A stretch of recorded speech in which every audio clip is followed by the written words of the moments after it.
instrumental in the whole process of Africa's economic development.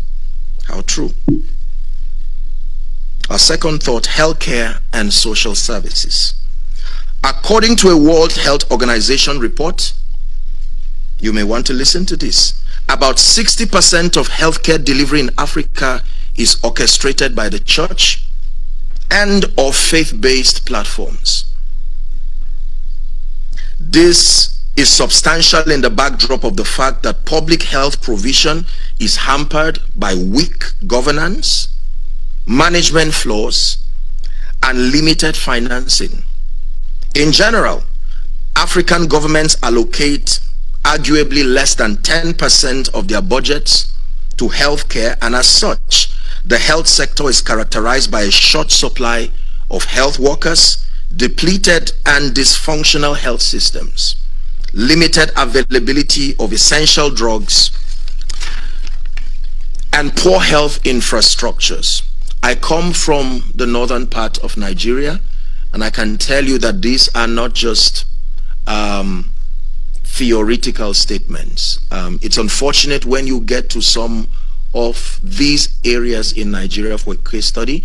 I've traveled quite extensively across the African continent, and I've been met with very disappointing expressions of pain and, health issues, even across many supposedly cosmopolitan cities. Healthcare in Africa still remains a very serious issue, even among the organized African societies. In this difficult and challenging setting, church health services have dominated the provision of healthcare across the continent. Apart from missionary health facilities, the church has continued to play an invaluable role in offering preventive and curative medical services, particularly the local communities. The church has made significant contributions towards the primary healthcare program, such as provision of basic packages of health services to rural and underserved communities, assisting communities to develop and implement locally relevant and sustainable health programs, and ensuring access to health services for the most vulnerable and marginalized groups.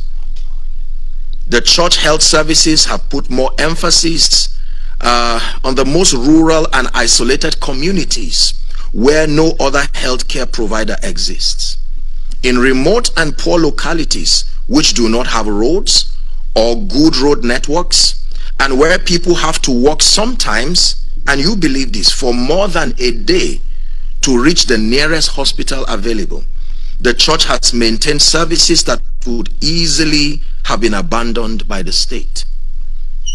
This has not only served to bridge the gap in healthcare delivery, but also demonstrated the church's strong presence in uplifting the standard of such communities.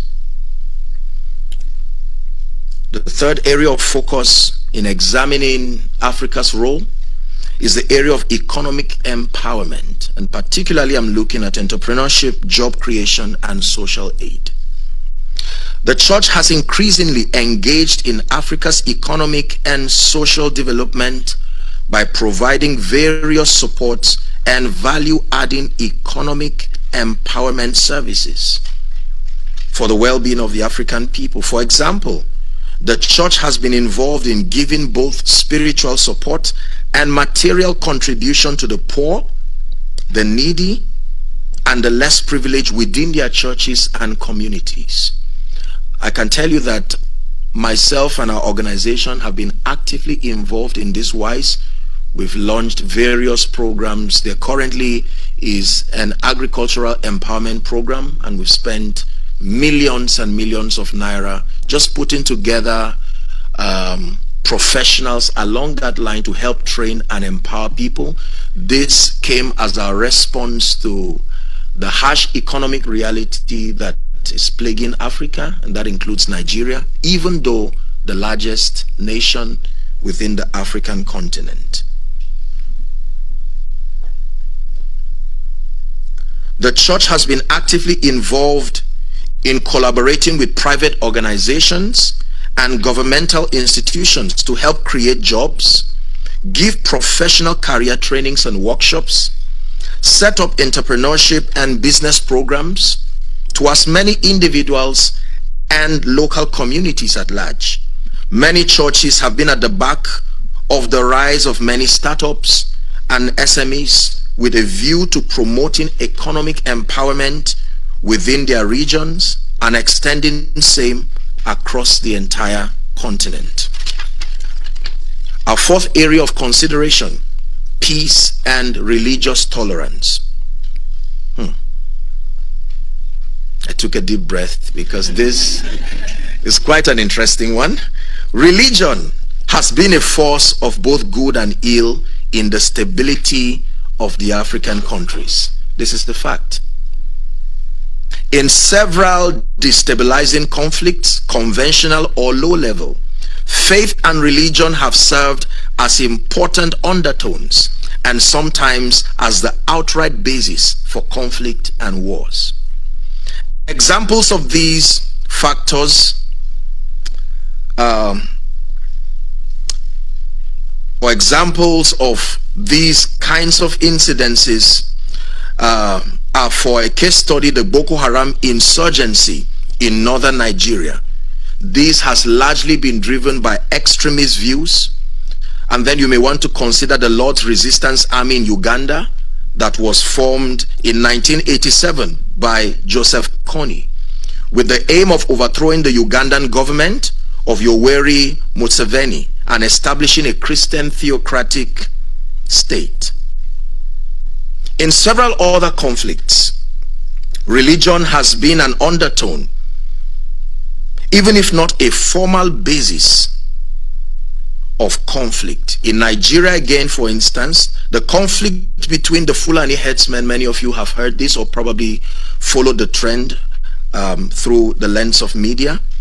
The conflict between the Fulani herdsmen and the farmers in the Middle Belt regions are often understood as fueled by land scarcity, grazing rights, and climatic change.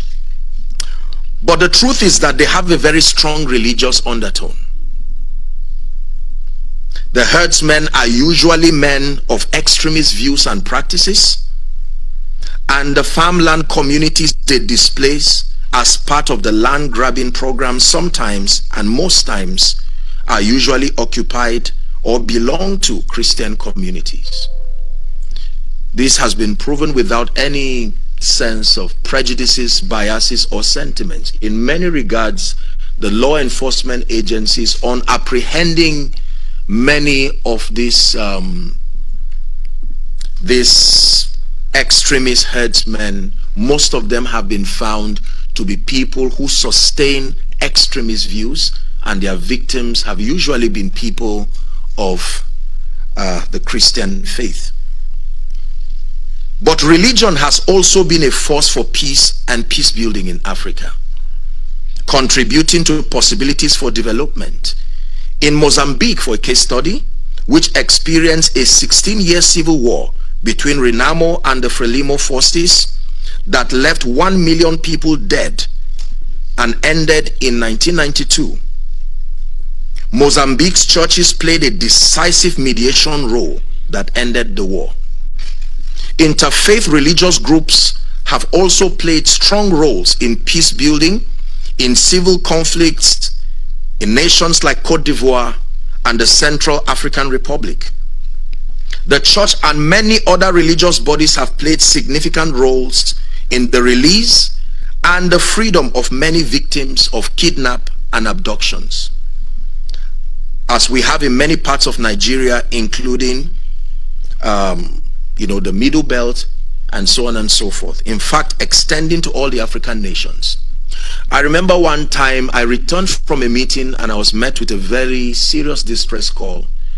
And on responding, I was told that the abductors had taken some people that were affiliated to me. It was a group of people who had returned from a program, and all of them were abducted, and they were given 24 hours to present 50 million naira, else every one of them would be slaughtered. And because they were closely related to me, we mobilized